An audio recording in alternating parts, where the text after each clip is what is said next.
Now after seeing the design and code behind our admin side, let us see what the flow of data in our website is like. How the data is getting flowed from one point to the another, that is from the client side to the admin side and then to the database, and from the database to the admin side to the client side. Now how it is happening, let us see. The For that we have made two layers between so that our data is getting flowed from one point to another. These two layers are the business layer and the data layer. This business layer is having a class shoppingcart.cs. This shoppingcart.cs is a class which has all the values, all the data types and all the functions declared in it, and the data access has our connection string and the connection to the database. Now let me tell you just in short what the shopping cart does. Shopping cart takes values from our website or from the front end to the intermediate end, or you can say the an intermediate level, and from that intermediate level data access works. How this data access works is that how the data access.cs works is like follows. Now the data which is taken from the front end to the intermediate level with the use of shoppingcart.cs, data access takes that data from the intermediate level to the database level. Now this is the basic flow of our website. Now how it is happening is that let us go to the data access.cs first and see. There is a connection string configuration manager, and then there are functions. There are some functions to add parameter. Now in order to add something in the customer side page or in the admin side page, for that to happen, we are declaring a function here which is named add parameter, and in that parameter we are giving the SQL parameter param and all this parameter and then the declaration of that.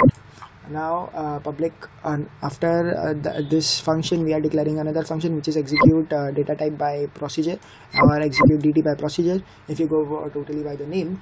And then there is the actual connection con. We are making the connection here, and this is nothing but the connection part, connection to the database of our website part. Now this is supposed to take the data from our website to the database level. Now let's come to the shoppingcart.cs. What this shoppingcart.cs does is declaration of all the data types and functions and values are happening in this shoppingcart.cs. Now that we have in this add new category, we are supposed to add new category, and addition of new category happens through this. We are declaring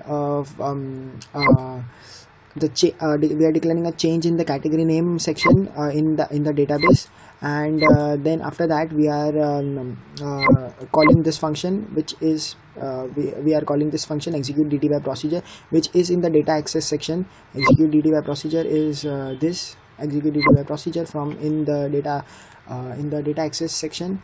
And when you again go to the shoppingcart.cs, you'll see that we are calling a stored procedure which is named sp add new category. Now this stored procedure we are declaring in the SQL Server Management Studio, and we'll see that after some time. In the meantime, now let's just stick to the to another functions first. Now this categories get categories is or let me show you right now.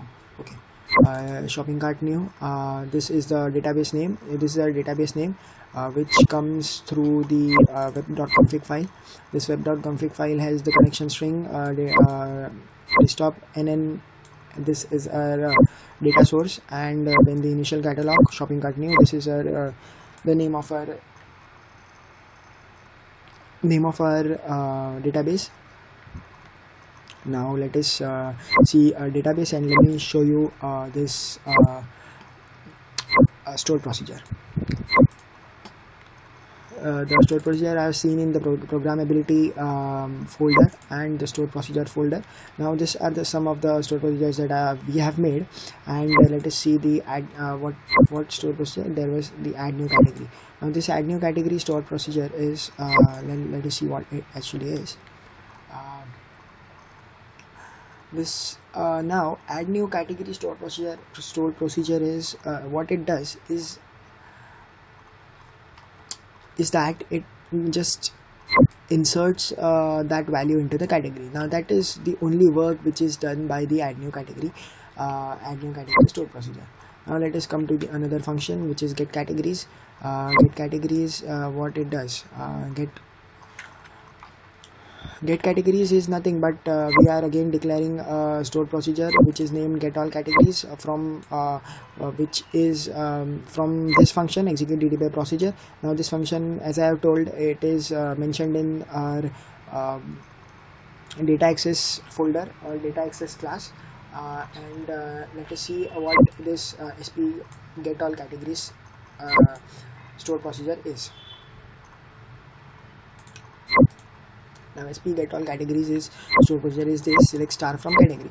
Now this is a very simple procedure which gives you just all the category names, all the categories which are present, which are added by the administrator or the admin, added from the admin side. Now in order to add new product, there were so many fields, right? There was a name, there was price, there was image, to upload that image, and then description. We were taking a description also, and then we are taking the ID, and then the product quantity. Now all these things are getting stored in the database with the use of this function, which is the add new product. Add new product is then uses a function add parameter which is present in the data access. Now let us go to the data access and see add new parameter. Add this add parameter, we have just found it, and this add parameter adds the parameters or adds the values, all these values, whatever values are being entered by the user. These are getting stored in the database with the use of this function add new product. Now let us get to another function, which is get all products. What get all products does is that it just triggers a procedure which is named. It just triggers a procedure which is named sp get all products. Now this procedure is get all products, and let us see what this get all products does. Get all products just shows you all the products which were added by the administrator. So that is the code. This is the code behind it. If there is a problem in displaying all these things, then it will just flash an error. And then there is another function which is named save customer details, which just saves the customer details after we are adding them in the default.aspx, which is our main website or the main customer side website. So let us see what it is. Add customer, there is a customer name, email ID, phone number, address, products, price, and method, payment method. All these things are getting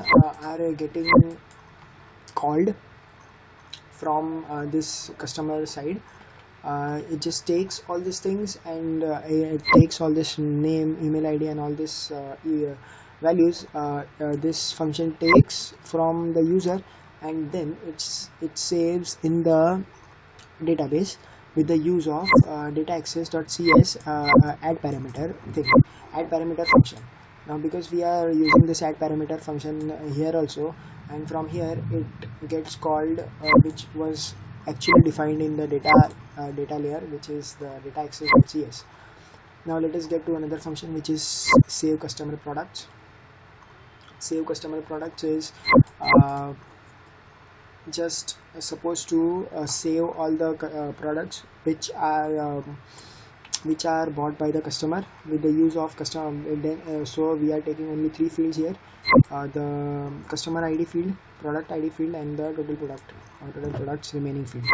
Now this is done by a stored procedure, which is sp save customer products. Now this stored procedure, where it actually present, it is present here, sp save customer products. Now save customer products, we can see it right here. This stored procedure, what it is supposed to do is that we are taking customer ID, product ID, and total product. As we can see it right here also, that customer, we are taking only three fields, that is customer ID, product ID, and total product. So we in here also we are taking only three fields, and then we are inserting that three fields in that customer products table. Now that is the thing that is happening in there. And then the get orders list, what this function is doing is that adding that parameter value with the use of get orders list, or just calling stored procedure, and which the stored procedure is get orders list. Now get orders list is a stored procedure which is like this. There is a flag attribute which is in a data type of int, and then this is it is somewhat like this. Now this was the basic flow of our website, which is there is, if a data is taken from the front end, that intermediate, the front end of it, the data is taken from the front end, and after the data is taken from the front end, it is the data is taken to an intermediate layer, and that intermediate layer is carried out by shoppingcart.cs and dataaccess.cs. Shoppingcart.cs has all this functions and everything, and dataaccess.cs has all the connection string and the connection directly physical connection to the database that is present in the data access layer. So this is our basic flow of program, basic flow of the website.